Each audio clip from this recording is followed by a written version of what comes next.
এই যে তোমরা টাইগার খাও কেন, স্পিড খাও কেন, এগুলোর মধ্যে অ্যালকোহল নাই?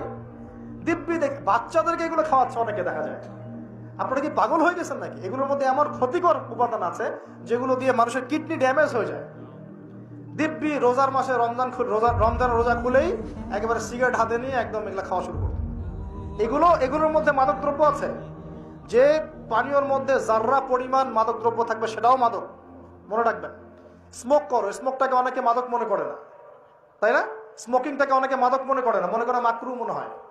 মাকরু মানে কি? মাকরু মানে কি ভালো? মাকরু মানে কি? মাকরু মানে কি? কোরআনে সূরা বানু ইসরাঈল খুলে দেখেন, বড় বড় কিছু পাপের কথা মেনশন করে আল্লাহ পাক বলছেন এই পাপগুলো ছেড়ে দাও, এই পাপগুলো আল্লাহর কাছে মাকরুহা, এই পাপগুলো আল্লাহর কাছে অপছন্দের পাপ। এটা কি মাকরু মানে কি জায়েজ করে নেওয়া? সিগারেট খাওয়া বন্ধ করেন, ওয়াদা করেন আমার সাথে যে আজকে থেকে কোনোদিন সিগারেটে হাত দিবেন ইনশাআল্লাহ। কোনো প্রকার এইসব টাইগার মাইগার স্পিড খাবেন না, এসব ভালো জিনিস না। ভালো কিছু খান না, ভালো কিছু খান। আর অনেকে দেখা যায় যে জর্দা খাওয়া শুরু করেছে। কেন? এটাও কি সুন্নত নাকি? কি দরকার আছে ভাই? এতটুকু খাইলে হয়তো নেশা হয় না বুঝলাম, এতগুলো জর্দা একবারে খান দেখি, খাওয়া যাবে? খামরের মূলনীতি কি? যার বেশি খেলে নেশা হয় তার অল্প খাওয়া হারাম। মনে করেন এখানে যতটুকু পানি আছে, এতটুকু খেলে, এতটুকু মাদক খেলে কারো নেশা হচ্ছে না, কিন্তু এতটুকু খেলে নেশা হচ্ছে। তার মানে কি এতটুকু খাওয়া জায়েজ, এতটুকু খাওয়া হারাম, নাকি পুরোটাই হারাম? এটা বোঝার জন্য কি মুফতি হওয়ার দরকার আছে? আপনি বুঝতে পারছেন। অতএব এই যাবতীয় মাদক দ্রব্য থেকে দূরে থাকতে হবে, না হলে ভূমিকম্প আসবে। কিন্তু ভূমিকম্প আসবে। আর মাদক দ্রব্য নিয়ন্ত্রণ অধিদপ্তর দিয়ে শুধু মাদক নিয়ন্ত্রণ করা যাবে না। মানুষের ঈমান আকীদার পরিবর্তন দরকার। মানুষের মধ্যে আল্লাহর ভীতি জাগ্রত করতে হবে, তাহলে মানুষ অটোমেটিক মাদক ছেড়ে দেবে ইনশাআল্লাহ।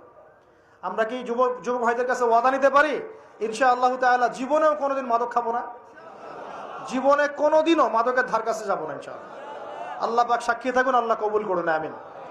প্রিয় ভাইয়েরা, এটা নবীজি বলছেন লা ইয়াশরাবান্না নাস মিন হাযিহিল উম্মতি খামরুন, আমার উম্মতের কিছু মানুষ খামর মাদক পান করবে, ওয়া ইউসাম্মুনাহা বিগায়রি ইসমিহা, এর নাম রাখবে ভিন্ন, অন্য নামে ডাকবে, মাদক বলে ডাকবে না। আর কি করবে? ইউযাফু আলা রুউসিহিমুল মাআজিফ, মাআজিফ মানে হচ্ছে বাদ্যযন্ত্র। মাআজিফ মানে কি? বাদ্যযন্ত্র। এখন বলেন তো মাথার কাছে বাদ্যযন্ত্র থাকবে মানে কি? কি বুঝলেন? কে বলেছে? ইয়ারফোন, ব্লুটুথ, এই যে আপনি যে মাথায় কানে দিয়ে রাখছেন, মাথায় আছে না? দেখেন নবী সাল্লাল্লাহু আলাইহি ওয়াসাল্লাম কতদিন আগে, 1400 বছর আগে এই হাদিস বলে গেছেন যে ওই সময় আমার উম্মতের একটা অংশ এরকম করে হেডফোন দিয়ে মাথা দিয়ে গান শুনবে, কানের ভিতরে গান মিউজিক চলবে, চলছে না? ওয়াল মুগান্নিয়াত, এবং তারা গায়িকা নায়িকা নর্তকী নাচাবে। নাচায় না মানুষ এখন? শহরগুলোতে গিয়ে দেখেন খালি গায়িকা নর্তকীর। শহরে যাওয়া লাগে, ফেসবুক ইউটিউব ঢুকলেই তো দেখা যায়। মেয়েদেরকে নিয়ে আমি কালকে লেকচার দিব ইনশাআল্লাহ। ওদেরকে অনেক কিছু বলার আছে, আমার অনেক কিছু বলার আছে। কারণ সমাজের একটা বড় ক্ষতি হচ্ছে এদের কারণে, সমাজের একটা বিশাল ক্ষতি হচ্ছে বেপর্দা মেয়ের কারণে। বহু দিনদার পরহেজগার যুবক পর্যন্ত ঈমান হারাচ্ছে এদের কারণে। আর বাসায় তো এদের বাপ নাই মনে হয়, বাপ নাই, ভাই নাই, স্বামী নাই, কেউই নাই, এদেরকে বোঝানোর কেউ নাই। অনেক দিনদার ছেলে পর্যন্ত এদের ফিতনায় দিন হারিয়ে ফেলছে। আর এখন কিছু কিছু ওয়াইজ বের হয়েছে, প্রেম বিশেষজ্ঞ, মানে বসে বসে প্রেমের আলাপ করতে পারলে বাঁচে। আর এগুলো নিয়ে ট্রল করতে করতে ভাইরাল সব ইউটিউব, ফেসবুক, চুলকি সুড়সুড়ি আলাপ করতে ভালো লাগে খালি। এই হারাম সম্পর্কের ভিত্তি ঘুরাই দিতে হবে। আমি বারবার বলি তোমাদেরকে যে একটা হালাল রিজিকের সোর্স তৈরি করো, তাড়াতাড়ি বিয়ে করে ফেলো।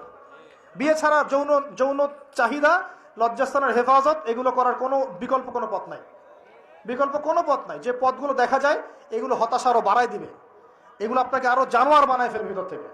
পর্নোগ্রাফির যুগ চলছে, মেয়েদের ইজ্জত আবরু রক্ষা করা খুব চ্যালেঞ্জের কাজ। মেয়েদের ইজ্জত আবরু রক্ষা করা এত চ্যালেঞ্জ যে পর্নোগ্রাফির যুগে যে কোনো মেয়ে ধর্ষিত হতে পারে।